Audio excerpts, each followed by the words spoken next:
વિરાટ પુરુષની ધારણા. ધ્યાનના આરંભમાં માનસી સેવા કરવી. ધ્યાનમાં મન શુદ્ધ ન હોય તો આનંદ આવતો નથી. મનને બહારના વિષયોમાં ભટકવાની ટેવ પડી ગઈ છે. વર્તમાન કાળમાં જીવન ભોગપ્રધાન બન્યું છે, તેથી મનને અંતર્મુખ કરવું ઘણું કઠિન છે. તે માટે વિરાટ પુરુષની ધારણા કરવાનું કહ્યું છે, જેથી મનના મેલ ધોવાય. વિરાટ પુરુષની ધારણા એટલે આખું જગત બ્રહ્મરૂપ છે તેમ માનવું. બ્રાહ્મણ એ વિરાટ પુરુષનું મુખ છે, ક્ષત્રિય હાથ છે, વૈશ્ય સાથળ છે, શુદ્ર પગ છે અને નાડીઓ એ નદીઓ છે. જગતના પ્રત્યેક પદાર્થને બ્રહ્મરૂપે નિહાળીને મનને શુદ્ધ બનાવી શકાય છે. સાધારણ પુરુષને આ વિરાટ પુરુષની ધારણા કરવી ઘણી કઠિન છે. તેથી કેટલાક અતિ સુંદર નારાયણનું ધ્યાન કરે છે. જગત બ્રહ્મરૂપ છે તેમ નહીં માનો ત્યાં સુધી રાગદ્વેષ જવાના નથી.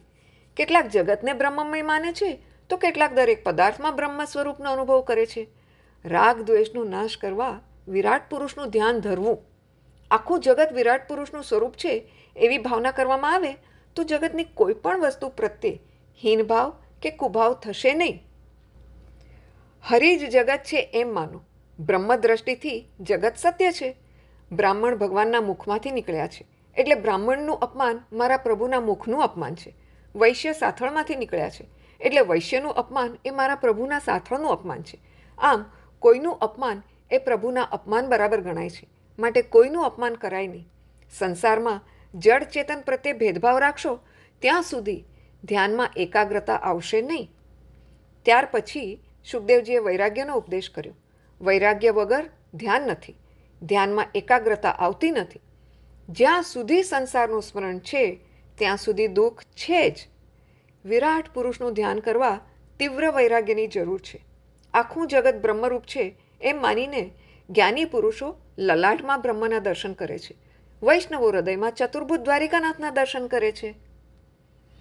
જ્ઞાન માર્ગ અને ભક્તિ માર્ગ. જ્ઞાન માર્ગમાં તીવ્ર વૈરાગ્ય જોઈએ અને ભક્તિ માર્ગમાં તીવ્ર પ્રેમ જોઈએ. ભક્તિ કરવા માટે વૈરાગ્ય નહીં કેળવો તો ચાલશે, પણ સર્વ સાથે પ્રેમ કરવો પડશે.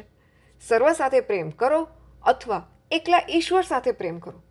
જગતના પ્રત્યેક પદાર્થ સાથે પ્રેમ કરવો તેનું નામ ભક્તિ માર્ગ.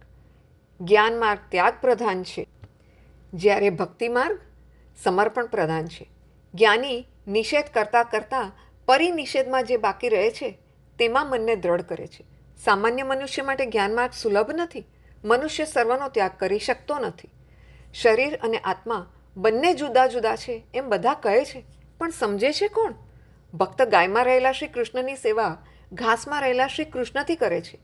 ભક્તિ માર્ગમાં દરેક પ્રત્યે સદ્ભાવ રાખવાનો છે, પરંતુ દરેકમાં સદ્ભાવ રાખવો કઠણ છે. શ્રી કૃષ્ણ ભગવાન તો પૂતનામાં પણ માતાના દર્શન કરે છે. સમગ્ર જગત એ વિરાટ પુરુષનું સ્વરૂપ છે. જગતમાં જે કંઈ દેખાય છે તે પરમાત્માનું સ્વરૂપ છે એમ માની વ્યવહાર કરવો એટલે કે વિરાટ પુરુષનું ધ્યાન કર્યું ગણાય. પ્રભુના એક અંગનું ચિંતન એટલે ધ્યાન અને પ્રભુના સર્વાંગનું ચિંતન એટલે ધારણા.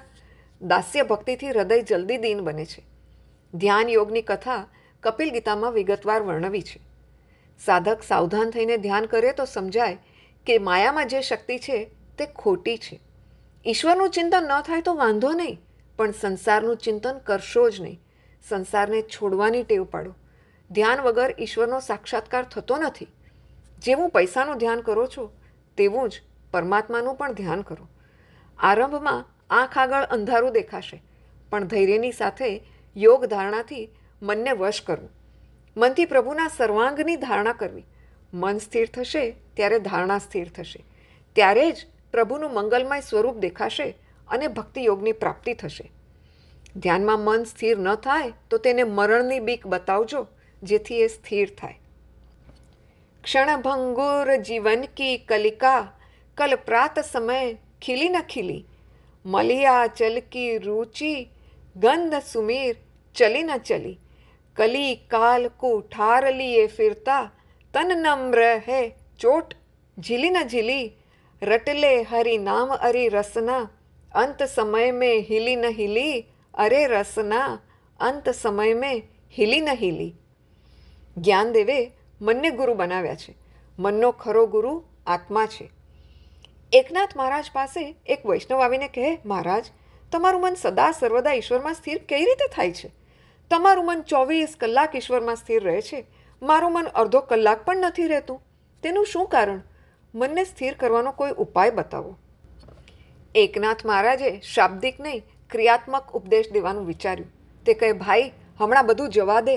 મને દેખાય છે કે તારું મૃત્યુ નજીક છે. મરતા પહેલાં વેર અને વાસનાનો ત્યાગ કરી દેજે. વેર અને વાસના મરણને બગાડે છે.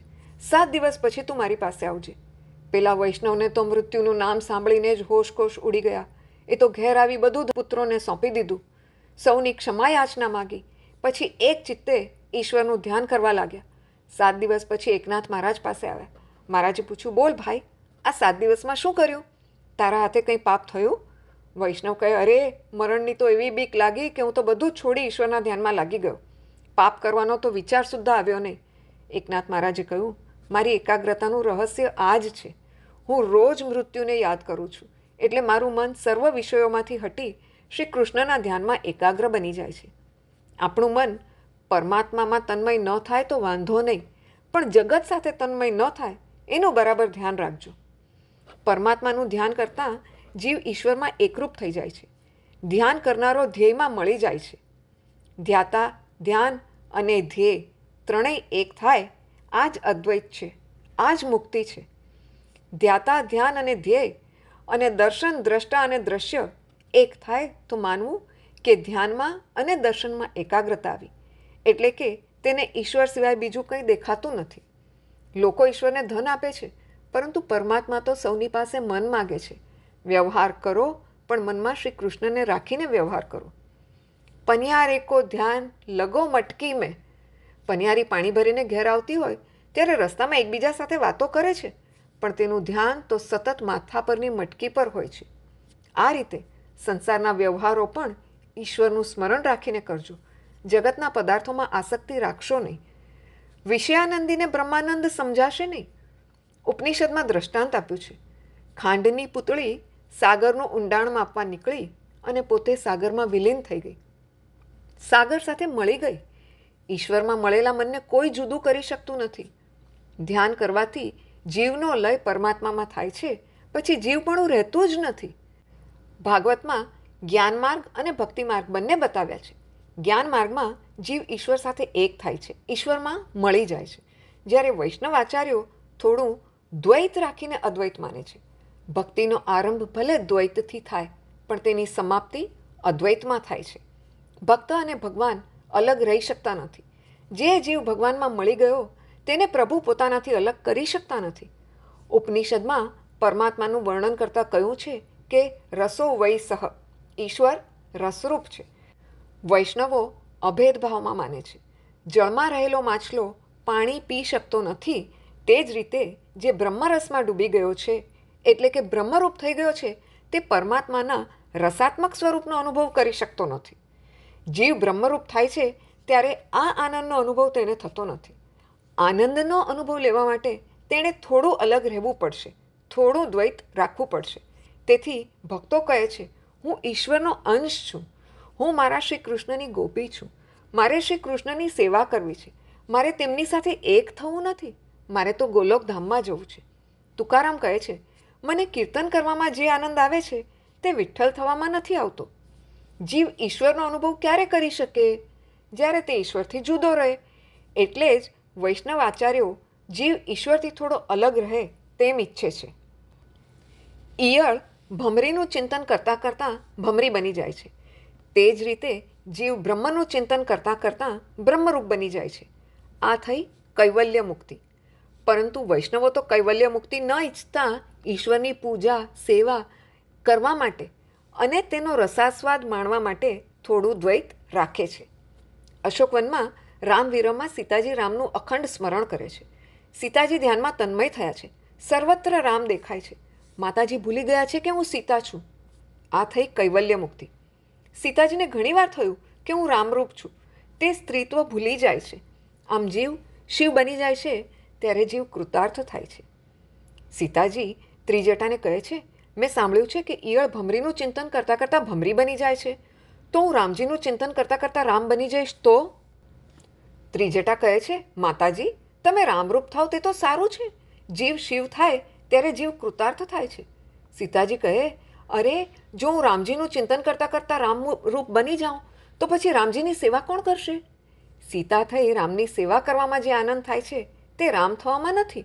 મારે તો રામજીની સેવા કરવી છે. અમારું જોડું ખંડિત તો નહીં થાય ને? ત્યારે ત્રિજટાએ કહ્યું, પ્રેમ અન્યોન્ય હોવાથી રામજી આપનું ધ્યાન કરતાં કરતાં સીતા થઈ જશે. તમે રામરૂપ થઈ જશો તો રામજી તમારું ધ્યાન કરતાં કરતાં સીતારૂપ બની જશે. જગતમાં રામ સીતાની જોડે તો કાયમ રહેશે. આ જ ભગવત મુક્તિનું રહસ્ય છે.